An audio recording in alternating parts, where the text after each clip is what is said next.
Bonjour les amis et les fans de couture. Donc aujourd'hui j'ai décidé de recycler une vieille chemise. Une vieille chemise et un vieux t-shirt vert de l'armée.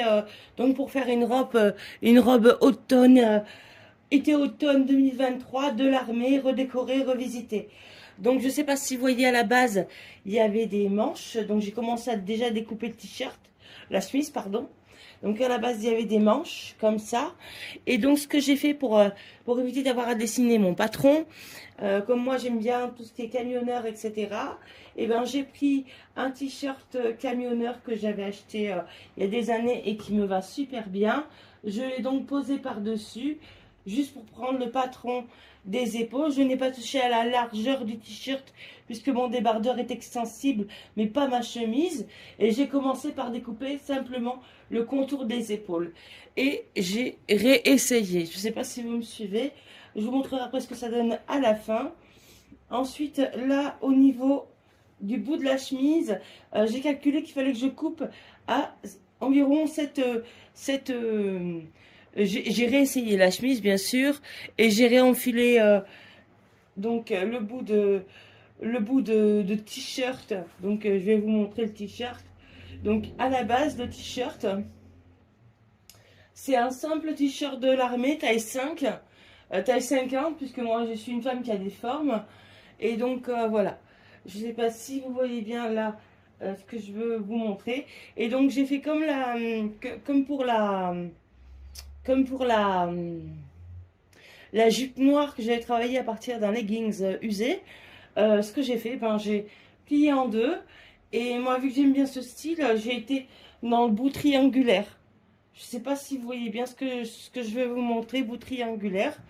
Donc c'est simple, on prend le plus de tissu possible et on coupe de façon comme ça. Donc ça s'appelle un parallépipède et ça s'appelle un triangle rectangle qu'on coupe. On coupe un triangle rectangle, merci. Donc, et on déplie ce qui nous donne une jupe avec, donc qui peut cacher les genoux et quand on est assis, qui peut tout cacher. Voilà. Donc voilà.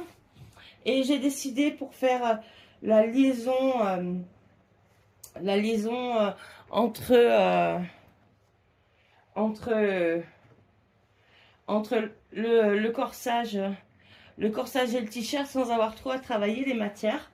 J'ai décidé de prendre ce bout de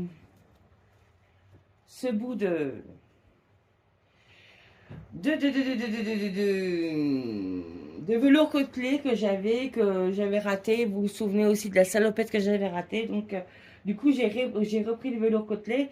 Et ce qu'il va falloir faire pour créer du biais, va falloir le créer dans le sens de la diagonale. D'accord? Donc, ça va être simple. Je pense que 2 biais suffiront. Et faire des biais ah, des gros biais, je pense, si vous êtes plutôt large, faire des gros biais. Donc, faire un biais de 10 à 20 cm, il vaut mieux prévoir large et coudre beaucoup plus large, surtout que le biais est très difficile à coudre pour moult raisons. C'est qu'il s'effiloche et que là, le velours côtelé, c'était vraiment du velours côtelé c'était du velours côtelé de rideau que j'avais acheté dans un magasin de rideaux. Donc ça n'était pas allé du tout pour faire la salopette. Donc j'espère que ça va quand même aller pour faire ça. Et j'aurais pu mettre de la dentelle extensible. Peut-être je le ferai ou pas au bout. Je vais voir. La dentelle extensible à ce niveau-là, mais j'hésite encore. Jaune anglaise. Alors si vous avez un instant, je vais vous montrer. Donc c'est cette dentelle anglaise là qui est extensible jaune, mais je pense que ça va faire trop flashy par rapport au genre de projet que je veux faire. Mais bon, elle peut toujours servir, je la mets de côté. Je la mets de côté. Donc là tout de suite, ce que je vais faire, c'est que j'ai bien gardé ma longueur de jupe, puisque je veux quelque chose de relativement ample, où je peux la couper. Donc il suffit que je la mette au bon endroit au niveau de mon ventre et je resitue, je replie en deux et je refais le triangle rectangle tout en coupant là et en recalculant le triangle rectangle. C'est vraiment pas dur, hein. Si vous avez des compétences en dessin, triangle, rectangle, c'est vite fait. Donc là, je vais aussi découper donc la chemise. Je vais la découper à ce niveau-là, puisque là, tout ce morceau-là est abîmé, et que moi, j'ai mon ventre qui ressort, même quand c'est, même si ça serait cousu, j'aurais mon ventre qui ressortirait. Donc, je m'exécute, je vous reprends tout de suite. Donc, pour faire le biais, j'ai donc plié mon carré en deux triangles égaux, puis en quatre triangles égaux. Donc là, ce que je vais faire, c'est que je vais pouvoir prendre au moins ça de large, enfin, je dirais la moitié. La moitié, donc j'ai 15 cm sur mon repère. Donc, je vais partir sur du 10 cm pour faire 20 cm de biais de chaque côté. Donc c'est parti, hop, je prends juste deux repères, je vais pas me casser la tête. C'est une habitude chez moi de ne pas me casser la tête. Hop. Voilà, donc j'ai pris un repère. Hop, je peux même replier tout comme ça. Vaut mieux en avoir trop que pas assez. Un peu.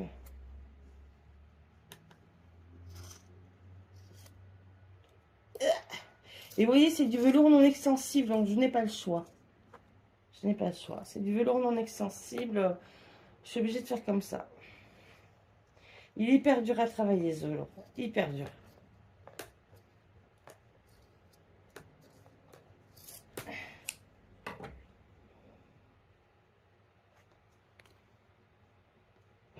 Voilà, hop. Donc, on fait en sorte de bien mettre la règle correctement, les tirs correctement. Hop. Hop. Et on va bien jusqu'au bout. Hop. Donc, on peut remettre le biais en place. Hop. Alors, je sais, c'est pas conventionnel, mais moi, je n'ai pas fait d'école de couture. J'en suis pas là. Puis, à 40 balais, je n'ai pas envie de faire d'école de couture. Je n'en ai pas envie. Voilà, j'ai déjà 8 diplômes, j'ai pas que ça à faire, de faire des écoles toutes les 5 minutes. À chaque fois, j'ai envie de faire quelque chose. J'en ai mais rien à cirer des diplômes, quoi. Moi, je suis dans l'optique de faire. Quand j'ai envie de faire, je fais. Voilà. Et je fais comme je l'entends. C'est ça qui est bien quand on est artiste, c'est qu'on peut vraiment s'amuser sur les formes, les couleurs, sans qu'il y ait personne qui vous dise ça c'est bien, ça c'est pas bien. Voilà. Donc là, on a le biais. Vous voyez, il est pas si mal, il est pas si mal, si mal fait. Voilà. Il faut juste que le biais, sinon je vais en recouper un morceau, mais il faut juste que le biais fasse le tour. Voilà, le tour de la chemise. Donc là, c'est parfait. Mais ça ne s'étendra pas. Donc, faut pas que je me plante. Sur ce biais, il vaut mieux rajouter 10 cm. Et il va manquer juste 10 cm. Hop.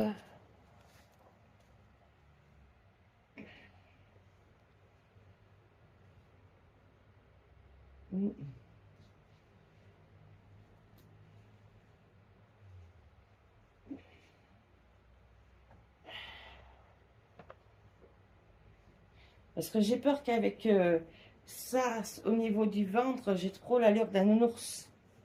J'ai trop l'allure d'un nounours. En plus, le velours côté, mais ça laisse beaucoup. Ça fait beaucoup perdre de... Ça perd beaucoup de matière. Ça fait beaucoup de peluche.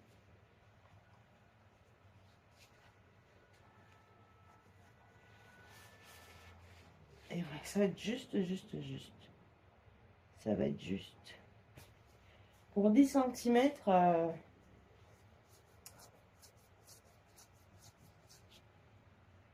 pour 10 cm,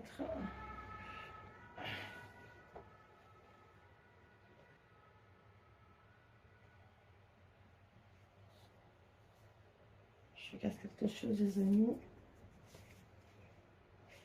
Est-ce qu'il faut mieux pas utiliser ce genre de tissu anglais qui est extensible? Et pour faire le biais, ça va être beaucoup plus simple, parce qu'il suffit de couper la même longueur de partout. Hop. Hop. Hop. Ça, c'est extensible du coup. Et puis, c'est vraiment dans l'idée. Ouais. Et là, ça m'ira. Donc, je vais garder ça. Allez.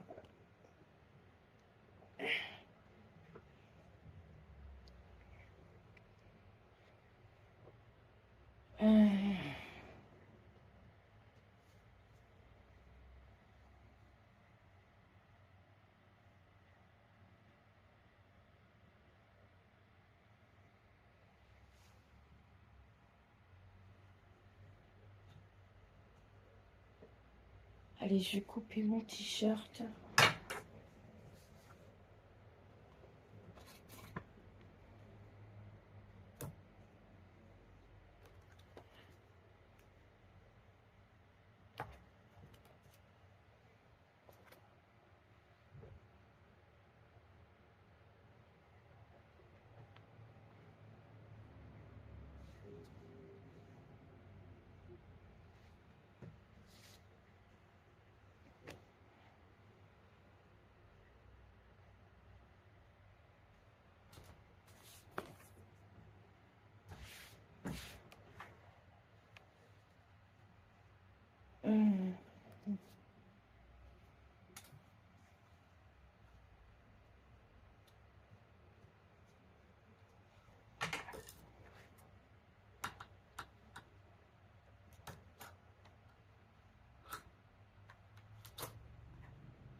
Voilà.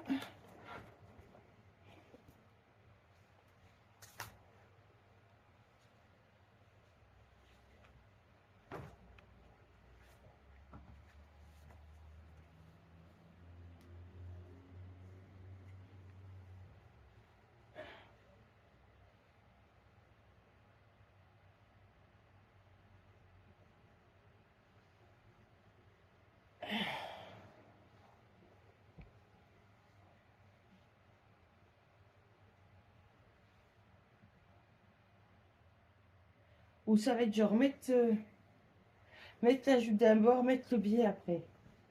Ouais. Mettre la jupe d'abord, mettre le biais après. Parce que il va me manquer du tissu. Donc voilà, c'est parti pour la couture. J'ai pris chaque milieu de chaque pièce de tissu et j'y ai mis autour en sachant qu'il va me manquer un peu de matière velours. Donc ça, on y a vu. Je vais vous expliquer comment je vais faire après. Et ce que je vais commencer par faire, c'est faire un point droit. Je n'ai pas besoin de beaucoup de fil puisque c'est pas si épais que ça. Donc je vais rester sur deux. Au niveau de... Là, je n'ai pas besoin non plus de beaucoup de fils, ça va rester sur un. J'ai utilisé la position centrale de l'aiguille et je vais donc utiliser en tension, je pense mettre 4 ou 5, il faut que je vais tester. Je vais mettre 5 puisqu'hier j'étais sur 3. Je pense que c'est une tension relativement bonne. Voilà, donc c'est parti. Hop. Je vais déjà descendre, donc ça règle la machine, voilà. Hop.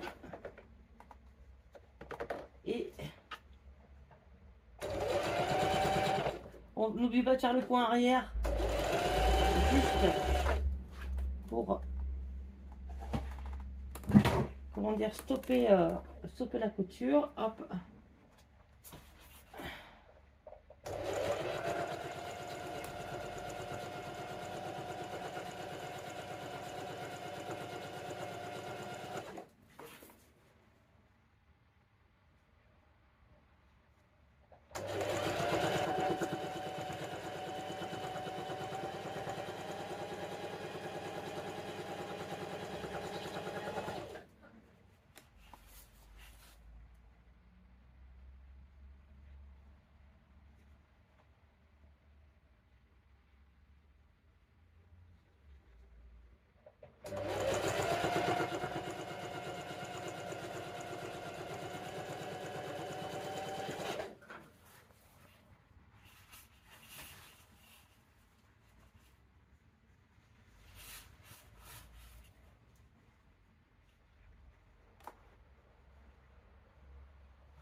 Donc bien sûr, on travaille endroit contre endroit.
Super, c'est vraiment ça que je voulais que ça donne. Donc,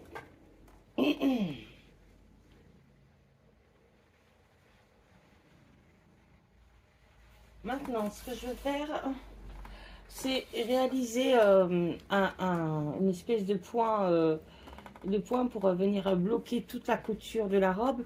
Et là où je vais mettre le lacet derrière, tout simplement. Donc, j'éteins, je prépare les choses et je...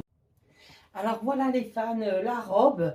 Donc le devant est en velours côtelé. Donc là on voit la chemise. Donc oui effectivement il faudra que je passe des rubans de chaque côté pour pouvoir terminer les coutures. J'ai eu raison de ne pas couper plus là, puisque c'est là que j'y voulais ample. Donc il y a plusieurs manières de porter cette chemise. Hein, voilà. Et donc il faudrait que je revoie aussi euh, on peut dire le bout du triangle. Donc je vais le terminer avec ça, très certainement un ruban pour le caler correctement. Ensuite derrière, qu'est-ce que j'ai fait? Derrière, en fait, j'ai fait une espèce de ceinture, avec deux boutonnières, comme une espèce de corset qui vient serrer mon ventre au fur et à mesure. Ça veut dire que je pourrais garder la robe, soit que je maigrisse, soit que je grossisse un petit peu. Ça n'aura pas d'incidence. Donc je vous la remontre entièrement. Donc je vous montre le centre de la robe. Donc là, avec une espèce de ceinture en velours non extensible. Et là, deux boutons de boutonnière de chaque côté. Je resserre correctement avec un lacet.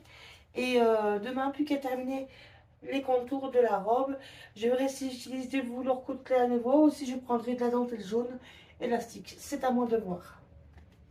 Bon bah j'espère que ma vidéo vous aura plu. Je vous souhaite une bonne soirée. Il a fait encore très chaud aujourd'hui.